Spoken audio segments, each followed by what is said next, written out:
Hi everyone, today I will talk about the importance of reading literature in our daily lives. I will give you some reasons as to why you should read more and some tips on how to become a better reader. Reading is an inescapable part of our daily routine. We read online articles, flip through entire magazines, and scroll through our social media feed, some of us first thing in the morning. So to read means to be human. The first forms of writing appeared between 3400 and 3300 BC in Mesopotamia, or present-day Iraq, where they used cuneiform. The earliest known author who wrote temple hymns and inscribed her works with her name was the Akkadian princess and high priestess Enheduanna. And centuries later, in the 11th century, the Japanese tale of Genji is considered to be the world's first novel, nonetheless also written by a woman. Reading defines our interactions with the world.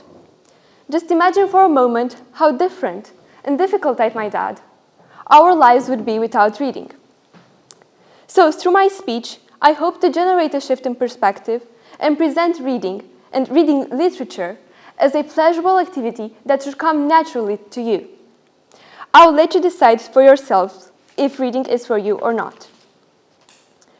I think it's wise, first and foremost, to address the elephant in the room. And that is, why aren't people reading so much anymore? Or, maybe an even better question, why is reading so difficult for so many of us? I am firmly convinced that our perception of reading is formed at school and influenced during those years by our teachers.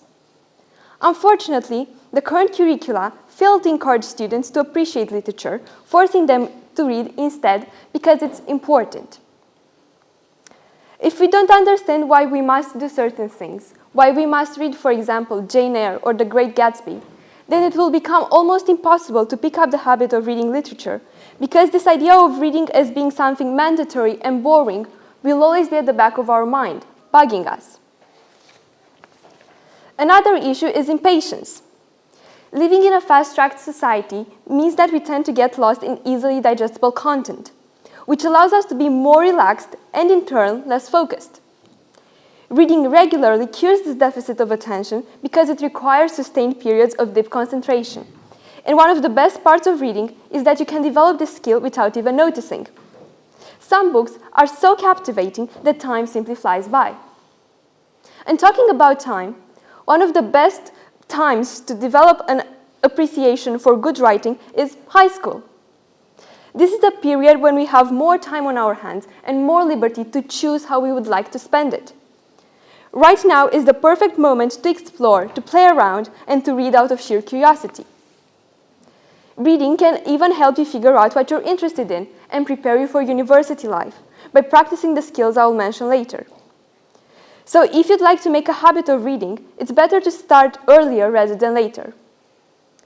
However, I haven't yet answered maybe one of your most pressing questions, which probably is, why should we care about reading literature? Well, one of the most obvious reasons is escapism. Many readers give in to literature to escape their harsh and unappealing realities. And, truth to be told, why wouldn't they?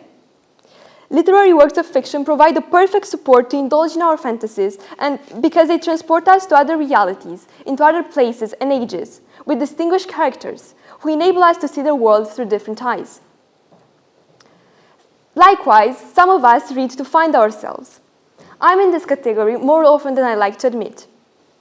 By searching for characters who resemble us, we try to find someone with whom we share similar struggles. Let's say we're on the lookout for our role models. But most readers read to feel something, to sympathize with the characters and their life experiences.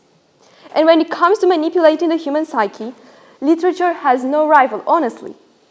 One of the most incredible yet often underrated benefits of reading literature is the improved ability to empathize. Via fiction, we have access to a character's thoughts and inner world, so we are more likely to sympathize with them. One of my favorite examples is the Russian author Fyodor Dostoevsky. This guy over here, who is known for his horrific, monstrous characters who catch the reader's attention and sometimes heart. Dostoevsky can make you sympathize with a buffoon, an avaricious young man, and even with a cold-blooded criminal. His writing is enticing, illustrating a realist glimpse into his character's misery, passions, and struggles.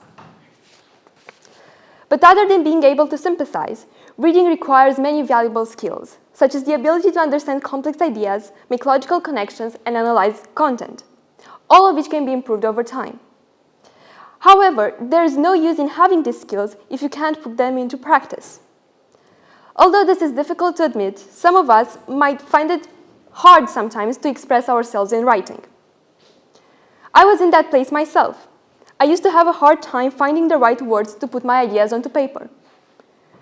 But once I got a taste for literature, my writing style evolved, becoming more organic and versatile and losing some of its rigidity. So it's true, reading can influence our writing style and increase our vocabulary. By reading frequently, we are exposed to different writing styles, so we are more inclined to observe stylistic details such as cadence or composition. Eventually, we pick up these characteristics ourselves in our own writing. Believe it or not, I found my interest in reading pretty late compared to other readers. During the first lockdown, bored to death, I decided to read the first book in the sci-fi series Dune by Frank Herbert. This was the book that made me fall in love with literature. And truth to be told, I think each and every one of us has a book that is destined to make them fall in love with reading. But returning to my previous point, it's never too late to begin.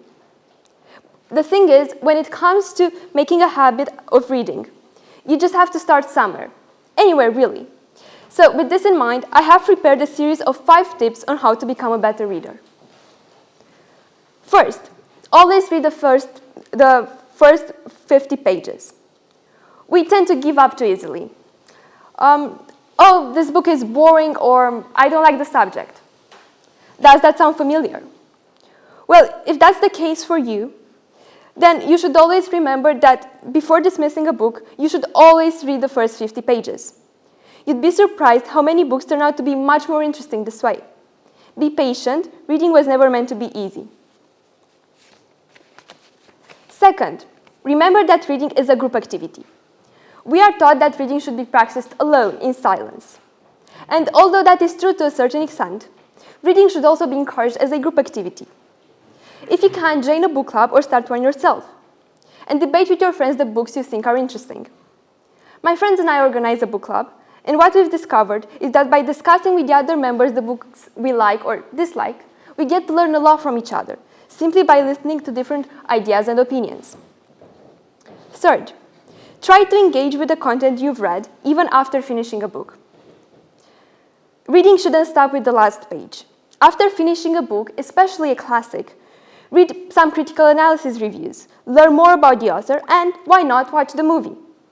Interacting with the content you read is essential to better comprehension, acquisition of critical analysis skills, and making connections. Fourth, read what speaks to you. To build a habit, don't force yourself to read something just because it seems important. My whole point is to encourage reading as a pleasurable activity that shouldn't be mandatory. So if you think Virginia Woolf or Franz Kafka aren't for you, then find other authors who inspire you. And once you settle on something, diversify a little. This ties in nicely actually with my previous point. Read more about the author, the literary movement they are a part of, etc., and find other books you might enjoy. Don't let your reading list shrink. And last, but definitely not least, set a daily goal. The key to building habits is consistency. So I recommend setting a daily goal in pages. You can begin small with 10 pages a day, but grow that number steadily to at least 50 pages a day. I know that to some of you this might seem impossible right now, but know that with enough practice you can make this a reality. If, and only if, you set some time aside every day to read without distractions, for example, your smartphone. I promise you that once you're in the habit of doing this regularly, reading every day will come naturally to you. You will discover in no time how reading can be a very relaxing and enjoyable hobby. Now that the end of my speech is approaching, I want to leave you with a challenge. Find some time today to read the first 50 pages of a book that has been on your reading list for a very, very long time. And if you don't know where to begin, don't worry about it. I have a suggestion for you. Most likely, one of your favorite movies is based on a book. Think of Fight Club or Pride and Prejudice. Give it a quick Google search to find out. And with this being said, what are you waiting for? The myth of the right time is usually only a justification to delay things. Use this moment and make it the right time for you to start reading. Thank you.